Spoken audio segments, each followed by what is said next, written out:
मैं बहुत उम्मीद करता हूँ कि हमारे देखने वालों के लिए कुछ कुछ पॉइंट्स या उनके लिए गाइडेंस का ज़रूर बनेगी और उनको समझने का मौका मिलेगा।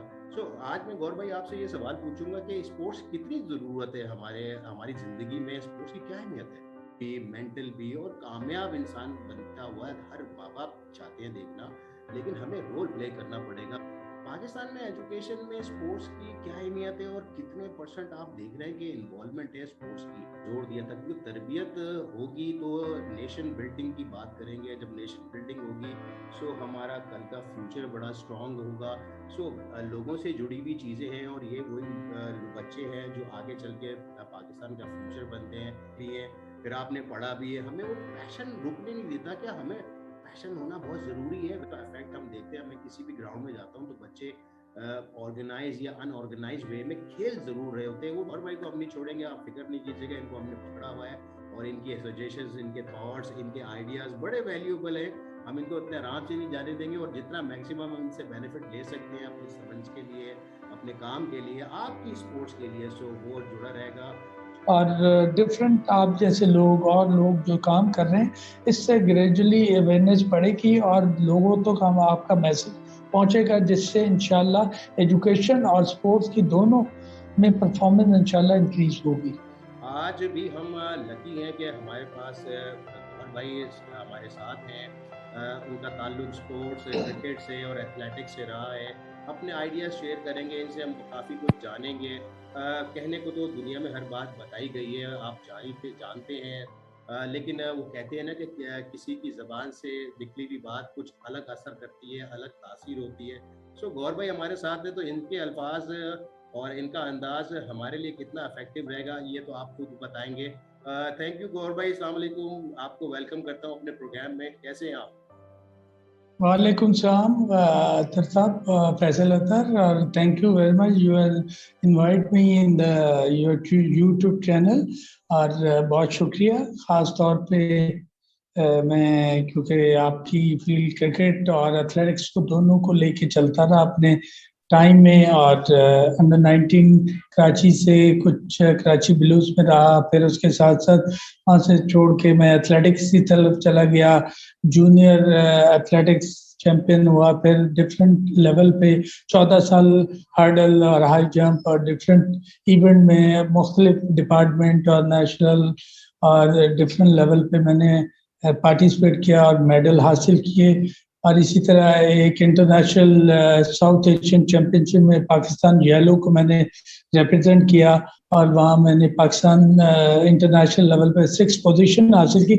और उसके साथ साथ मैंने फिजिकल एजुकेशन और अपनी फील्ड में बैचलर, फिर मास्टर, अब तकरीबन फिर यूएसए से प्रोफेशनल फिटनेस एंड न्यूट्रिशन में मैंने डिप्लोमा किया, जो मेरा शौक था। और साथ साथ फिर IAAF इंटरनेशनल एथलेटिक फेडरेशन का मैं लेवल 1 लेक्चरर हूँ, इंटरनेशनल लेवल पे क्वालिफाइड किया। और बहुत ज़्यादा कीन इंटरेस्ट है मेरा फिटनेस और न्यूट्रिशन पे खास तौर पे। जबरदस्त जबरदस्त गौर भाई, जबरदस्त गौर भाई। इसका मतलब ये है कि ज़ाहिर है आप मोस्ट एक्सपीरियंस है, आपने आपके ज़ाहिर है सर्टिफाइड भी हैं, आप ज़ाहिर है स्पोर्ट्स की भी है, तो स्पोर्ट्स को आप अंदरूनी तौर पे भी जानते हैं, उसकी अप एंड डाउन्स को भी समझते हैं। स्पोर्ट्स हम पर किस तरह अफेक्ट करती है इस बात को भी आप समझते हैं।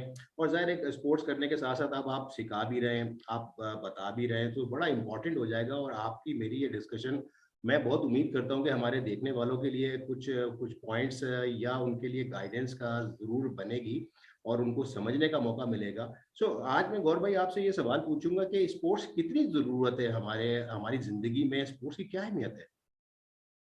देखिए, इंसान जब ज़िंदगी के साथ साथ उसकी हेल्दी एक्टिविटीज़ जब आप इन्वॉल्व होते हैं फिज़िकल एक्टिविटीज़ में, तो जो इंसान के अंदर 2 चीज़ें डेवलप होती हैं। जो आपकी जनरल हेल्थ है वो बेहतर होने लगती है, और साथ-साथ अगर कोई आप स्पेसिफिक इवेंट के अंदर जाते हैं तो स्पेसिफिक परफॉर्मेंस आपकी आने लगती है। तो सबसे पहले हमें ऐसे इंसान और वो करते हुए फिजिकल एक्टिविटीज़ में पार्टिसिपेट करना चाहिए, और इससे हमारी जो फिजिकल हेल्थ है वो इम्प्रूव होती है। तो जिसे हम 2 हिस्सों में ख़ास तौर पर डिवाइड करते हैं, एक तो जनरल हेल्थ रिलेटेड फिटनेस और एक स्पेसिफिक फिटनेस रिलेटेड है। तो जनरल फिटनेस खास तौर पे हर इंसान, हर बच्चे, छोटे बड़े सबकी ज़रूरत है। इसलिए उसके लिए डिफरेंट टाइप ऑफ एक्टिविटीज़ में जब आप इन्वॉल्व होते हैं तो आपकी लाइफ और बहुत सारी ऐसी जो परफॉर्मेंस है वो बढ़ जाती है, जिससे हमें अपनी हेल्थ को आप डिफरेंट बीमारियां या उससे भी सेफ होते हैं और आपकी फिजिकल परफॉर्मेंस दुनिया को नजर आती है। तो हम आमतौर पे गौर भाई देखते हैं कि घरों में आम जिंदगी में लोग ये कहते हैं कि जी तालीम हासिल करें, तालीम हासिल करें, और हमने आपने ये बात सुनी है तालीम और तरबियत, ये दो वर्ड एक साथ जुड़े हुए हैं, तालीम और तरबियत। सो स्पोर्ट्स क्या तरबियत, डेफिनेटली जैसे आप बोल रहे हैं तरबियत का हिस्सा है और तरबियत होनी चाहिए, बच्चों में इसका असर क्या पड़ेगा? एक्चुअल देखिए, तरबियत और स्पोर्ट्स का और जो ना एक बहुत गहरा ताल्लुक है। ख़ास तौर पे जब भी कोई इंसान एजुकेशन या कहीं से तरबियत हासिल करता है, उसे फ़िज़िकल परफ़ॉर्मेंस जो है ना, उसकी जो मूवमेंट्स होती हैं, वो आपको बताती हैं कि ये कितना तरबियत याफ़्ता है या ट्रेन्ड है। तो वो ख़ास तौर पे चीज़ें जो है ना, जब आप किसी को एज़ ए स्टूडेंट या पेरेंट्स अपने बच्चों को तरबियत देते हैं, तो उसका जो है वो उसके बोलने, उसके चलने, फिरने और डिफरेंट टाइप की मूवमेंट से आप जज कर सकते हैं कि ये कितना तरबियत याफ़्ता है या तालीम याफ़्ता है या उसकी ट्रेनिंग कैसी हुई है।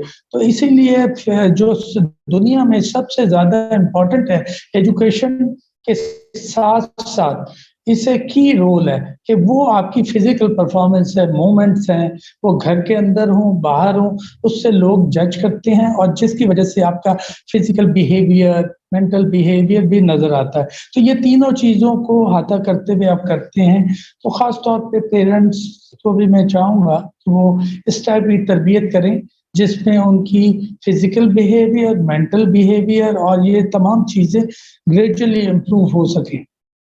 फिजिकली और मेंटली दोनों ही हमें स्पोर्ट्स से हेल्प होती है। और अगर हम मेंटल बात करें तो कॉन्फिडेंस है, एंजाइटी, स्ट्रेस, आजकल आपको पता है कि सभी लोग स्ट्रेस में हैं और टेंशन्स वगैरह तो रहती ही हैं। सो स्पोर्ट्स से एक वे आउट मिलता है, केमिकल्स हमारे ब्रेन से निकलते हैं कि हम स्ट्रेस को रिलीज कर देते हैं, और बच्चों में भी एनर्जी बनती है, एनर्जी उनको मिलती है, और एनर्जी उनकी होती है तो वेस्ट होती है खेल कूदने से। बोन स्ट्रांग होती है, हार्ट है, जिस तरह आपने डिटेल बात की, जबरदस्त है। सो तो नर्चरिंग, अगर हम स्पोर्ट्स, जाहिर है जब आपने और मैंने जब भी स्पोर्ट्स शुरू की थी तो वो बचपन में शौकिया तौर पे की थी, क्योंकि इससे हमें खुशी होती है खेल कर, और सेंस ऑफ अकम्पलिशमेंट भी होता है कि हमने कोई चीज़ हासिल कर ली है। हम लोगों को ऐसा रोल प्ले करना चाहिए कि बच्चों को मजीद एनकरेज करना चाहिए खेल की तरफ। हाँ, ख़ास तौर पे क्योंकि पेरेंट्स का ज़्यादा एम्फसाइज़ एजुकेशन की तरफ होता है, पर ये है कि साथ-साथ अगर पेरेंट्स एजुकेशन के साथ-साथ आजकल क्योंकि दुनिया में सबसे ज़्यादा मार्केट फ़िज़िकल परफ़ॉर्मर की है। आपने देखा होगा फुटबॉलर्स हैं, क्रिकेटर्स हैं या डिफरेंट टाइप के जो हैं, उन्हें दुनिया पहचानती है। तो ख़ास तौर पे पेरेंट्स का आज तक रुझान क्योंकि मीडिया के थ्रू कन्वर्ट हो रहा है कि वो मुख्तलिफ स्पोर्ट्स के अंदर डालते हैं, और मेरी सजेशन भी ये रहेगी क्योंकि जितनी भी एजुकेशन आप हासिल कर लें, उसके साथ-साथ आपकी फिज़िकल परफ़ॉर्मेंस नहीं होगी तो आप एक अच्छा परफ़ॉर्मेंस किसी लेवल पे, वो एजुकेशन सिस्टम में आप पढ़ रहे हो तो आप नहीं दे सकते। स्टडी पॉइंट ऑफ व्यू से अगर आप स्पोर्ट्स के अंदर जाते हैं तो वहाँ फिज़िकल परफ़ॉर्मेंस चलनी है। घर के अंदर कोई एक्टिविटीज़ है या आप कोई काम कर रहे हैं तो उसमें आपका बिहेवियर पॉज़िटिव नहीं होगा, जब तक आप फिटनेस और इस टाइप की एक्टिविटीज़ में, स्पोर्ट्स की एक्टिविटीज़ में साथ-साथ शामिल नहीं होंगे।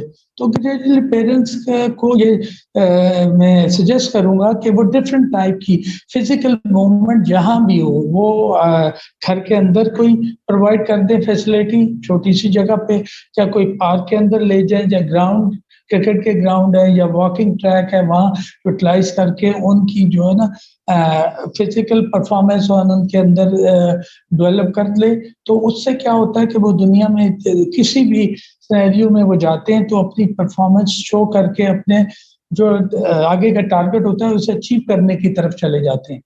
बिल्कुल, डेफ़िनेटली आपने बिल्कुल सही बात की, और तमाम ही घरों में और तमाम ही पेरेंट्स इस बात को जानते हैं कि बच्चे घर में, उनमें एनर्जी होती है तो काफ़ी उछल-कूद मचाते हैं, शोर मचाते हैं। तो वो उनका बुनियादी हक है, उनको हम रोक नहीं सकते। लेकिन जब तक वो अपनी एनर्जी लगाएंगे नहीं तो वो सही तरह रात को सो भी नहीं पाएंगे। तो लाइफ भी चेंज होती है अगर हम उनको अलाउ करें, और थोड़ा सा अगर हम बच्चों को टाइम दे दें, उनको अगर हम ग्राउंड ले जाएं या एक्टिविटीज की तरफ चले जाएं, तो उसका हर दुनिया का माँ बाप ये चाहता है कि उसके बच्चे अच्छी तरबियत हासिल करें और अच्छे से अच्छा डेवलप हों, उनकी उनके फिजिकल भी, मेंटल भी, और कामयाब इंसान बनता हुआ हर माँ बाप चाहते हैं देखना। लेकिन हमें रोल प्ले करना पड़ेगा, बच्चों को साथ लेके जाना पड़ेगा, कम से कम टाइम देना पड़ेगा। तो इसी तरह शौक बढ़ते हैं और फिर हम प्रोफेशनल लाइफ में चले जाते हैं। तो जौहर भाई, आप मुझे बताएं, जब आप अमेरिका में थे, आपने वहाँ लोगों को कैसे देखा? ज्यादातर हम ये जानते हैं कि पाकिस्तान और ज़ाहिर दूसरी ममालिक के कल्चर में बड़ा फ़र्क है। उधर स्पोर्ट्स या जनरल फिटनेस के हवाले से खैर यहाँ पे भी काफ़ी अवेयरनेस है, जो लोग मुश्किलात का शिकार होते हैं वो फिर रिएक्ट करते हैं, लेकिन शुरू से ज़रा कम ही होता है रुझान। जो हमने अगर परसेंटेज निकाले तो वो कम है हमारे पाकिस्तान में। इस बारे में आप क्या कहते हैं? एक्चुअली देखिए, जो भी इंटरनेशनल लेवल पे अमेरिका है, इंग्लैंड है, यूरोप कंट्रीज है, वहाँ बच्चों को ग्रेजुअली इनिशियल एज पे डिफरेंट टाइप की अवेयरनेस होती है। अब खैर ख़ास तौर पे क्योंकि मीडिया पाकिस्तान के अंदर भी बहुत ज़्यादा ऊपर गया है, उसकी वजह से बच्चों को डिफरेंट एक्टिविटीज़ की नॉलेज है। पर वहाँ क्या है कि पेरेंट का एक शऊर बहुत ज़्यादा है कि वो बच्चों को मुख्तलिफ फिजिकल एक्टिविटीज़ में इन्वॉल्व करते हैं। वहाँ तो बच्चा पैदा होता है तो उसके 4 से 5-6 महीने बाद उसे जो स्विमिंग पूल के अंदर लाइफ जैकेट के साथ डाल के उसके हाथ पांव चलवाते हैं और मूवमेंट होती है। उससे क्या होती है कि उसकी आर्म्स और लेग्स के अंदर ग्रेजुअली इनिशियल स्टेज पे स्ट्रेंथ डेवलप होने लगती है, इंडोरेंस बढ़ने लगती है और उसका कार्डियो रेस्पिरेटरी इंडोरेंस इम्प्रूव करने लगता है। तो वो स्टेप की एक्टिविटीज में छोटे से बच्चे को जो 4 से 5 महीने या 6 महीने है तो उसे वाटर के साथ यूज टू करवा देते हैं, जिसकी वजह से वो डिफरेंट टाइप की मूवमेंट्स करता है। और जो है इसी तरह की वहाँ तो हर आदमी अपने, अगर उनके पास कोई फैसिलिटी नहीं है तो वो भी अपने घर के अंदर जो फ्लैट्स में रहते हैं तो वो छोटे छोटे रूम्स के अंदर जो है ना डिफरेंट टाइप के मैट्स लेके उस पर रोलिंग करवा दी और डिफरेंट टाइप की एक्सरसाइज कर दी, डेमो करके वो करवाते हैं। तो यहाँ भी मैं पाकिस्तानी लोगों को सजेस्ट करूंगा कि भाई अगर आपके पास 6x6 की जगह है या 10x12 का रूम भी है, एक फ्लैट है, उसमें थोड़ा स्पेस है चलने का, अगर आपके 2 बच्चे हैं दोनों में वॉकिंग का कंपटीशन करा दें कि वहाँ खड़े हैं तो वहां से लेके वहां तक जाएं और जो पहले जाएगा तो वो उसमें स्पीड का काम भी हो रहा है, उनकी वॉकिंग डिस्टेंस भी बढ़ी और डिसिप्लिन भी है। हाथ को प्रॉपर मूवमेंट के साथ चलाना है, लेग्स के साथ। तो इस टाइप की एक्टिविटीज आप एक फ्लैट के अंदर रहते भी बच्चों के अंदर जनरेट कर सकते हैं, क्योंकि खास तौर पे हमारे बच्चे आजकल मोबाइल लेके बैठे हुए हैं, ये चीजें तो फादर और मदर क्योंकि उनके लिए एक रोल होता है तो वो इस टाइप की एक्टिविटीज डेवलप कर सकते हैं। वरना बास्केटबॉल की बॉल है, वो एक स्पेसिफिक जगह पे अगर बच्चे को आप ड्रिबल कराना चाहें उसके लिए जगह नहीं चाहिए, तो वो एक ही स्पेस पे ड्रिबल करता रहेगा। आप राइट हैंड से करवा ले, लेफ्ट, फिर उसे लेके वॉक करवा ले 3 स्टेप। तो इस टाइप की छोटी छोटी एक्टिविटीज जो ना फ्लैट्स के अंदर ये वो डे के अंदर करें कि रात में किसी को डिस्टर्बेंस ना हो, और कोई भी मैट्रेस लेके उसके ऊपर आप एक्टिविटीज इंट्रोड्यूस करें। पर अब थोड़ा सा जब से कोविड सिचुएशन आई है तो उसके बाद पेरेंट्स को अवेयरनेस डेवलप ज्यादा हो गई है हर शहर कोने। और जिस तरह भी है कि जो ना फिजिकल एक्टिविटी जरूरी है हर बच्चे और पेरेंट मदर और उसके, क्योंकि सबसे पहले इसमें जो काम करता है वो लंग्स की इम्प्रूवमेंट होती है जब आप फिजिकल एक्सरसाइज करते हैं। तो ये जो कोविड है ये डिसीज ही लंग्स के लिए। तो जब आपका लंग स्ट्रांग होगा तो वो आप उसे सरवाइव कर सकते हैं। तो वो आप जो है खास तौर पे बच्चों में वॉकिंग है या स्लो रनिंग है, सब स्लो सी jogging up and down room के अंदर ही करा लें तो उससे उनके लंग्स स्ट्रांग हो जाएंगे और वो इन डिसीजेज से सेफ रहेंगे। बिल्कुल सही बात की आपने। हमें इसका मतलब है कि रोल प्ले करना पड़ता है, रोल मॉडल बनना पड़ता है, पेरेंट्स को भी, टीचर्स को भी, और अगर हम कोचेस की बात कर लें उनको भी, और उनको हेल्पिंग हैंड बनना पड़ेगा बच्चों को खेलने कूदने के लिए। और बुनियादी चीज़ पे मैं ये समझता हूँ, सिर्फ एप्रिसिएशन अगर की जाए, उनको थोड़ा सा वक्त दे दिया जाए, तो ये आगे चल के बड़ा बेनिफिशियल हो जाता है, जिस तरह आप डिटेल में बात बता रहे हैं। लेकिन इसके साथ मैं आपसे ये बात जरूर कर पूछना चाहूंगा, क्योंकि आपका ताल्लुक एजुकेशन से भी है, आप एजुकेशन और स्पोर्ट्स दोनों को बहुत गौर से देख रहे हैं। पाकिस्तान में एजुकेशन में स्पोर्ट्स की क्या अहमियत है और कितने % आप देख रहे हैं कि इन्वॉल्वमेंट है स्पोर्ट्स की? वो कि आप तो बहुत एनर्जेटिक हैं, बड़ी कोशिशें कर रहे हैं, कुछ लोग कर भी रहे हैं, मैं ये क्वेश्चन नहीं कर रहा कि हम क्वेश्चन करें किसी पे, हम जो कुछ कर रहे हैं इंफ्रास्ट्रक्चर मौजूद है, हर चीज मौजूद है, बट आप देख कैसे रहे हैं ओवरऑल एजुकेशन को, एजुकेशन विद स्पोर्ट्स को, इनका कोलैबोरेशन, इंटरलिंक एजुकेशन प्लेस पे? देखिए, पहले कुछ आज से 30-40 ईयर पहले इसे एक्स्ट्रा करिकुलम में स्पोर्ट्स को डाला जाता था, जो आप को करिकुलम हो गया। तो डेफिनेट देखिए, दुनिया में इसे एक स्पेशलाइज्ड उसमें लिया गया, और हर पेरेंट जो दुनिया के अंदर है वो अपने बच्चे को फिजिकल परफॉर्मेंस बढ़ाने के लिए डिफरेंट स्पोर्ट्स के अंदर डालते हैं। यहाँ भी पाकिस्तान के अंदर जो एजुकेशन सिस्टम है, अब उन्होंने कंपलसरी कर दिया है, वो स्पोर्ट्स टीचर भी रखते हैं, वो ट्रेनर।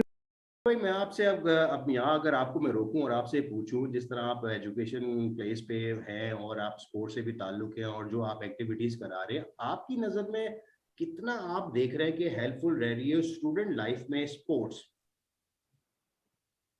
खास तौर पे क्योंकि एजुकेशन के साथ-साथ स्टूडेंट के लिए कंपल्सरी हो गया, प्राइवेट सेक्टर में बहुत ज़्यादा इस पे एक्सरसाइज़ तो किया जा रहा है। स्पोर्ट्स टीचर, ट्रेनर और डिफरेंट टाइप के वो लोग आजकल अपॉइंट करके उससे उन्हें फिजिकल एक्टिविटीज़ में इन्वॉल्व कर रहे हैं, पर फैसिलिटीज़ वैसी अवेलेबल नहीं है, खास तौर पे। फिर भी प्राइवेट सेक्टर में कुछ अब प्राइवेट स्कूल्स ने कुछ एक्टिविटीज़, एनुअल स्पोर्ट्स और डिफरेंट टाइप के वो कॉम्पिटिशन, क्रिकेट टूर्नामेंट या डिफरेंट टाइप की एक्टिविटीज़ करवाते हैं। तो ये एक्चुअल अब अवेयरनेस काफ़ी डेवलप हो चुकी है पाकिस्तान के अंदर भी, और दुनिया में तो ख़ास तौर पे है ही कि उनके जो है ना डिफरेंट टाइप के स्पोर्ट्स के पीरियड होते हैं, जिसमें मुख्तलिफ फिजिकल एक्टिविटीज़ की जाती हैं, जो एजुकेशन को भी साथ-साथ प्रोग्रेस होती है और साथ-साथ स्पोर्ट्स की भी।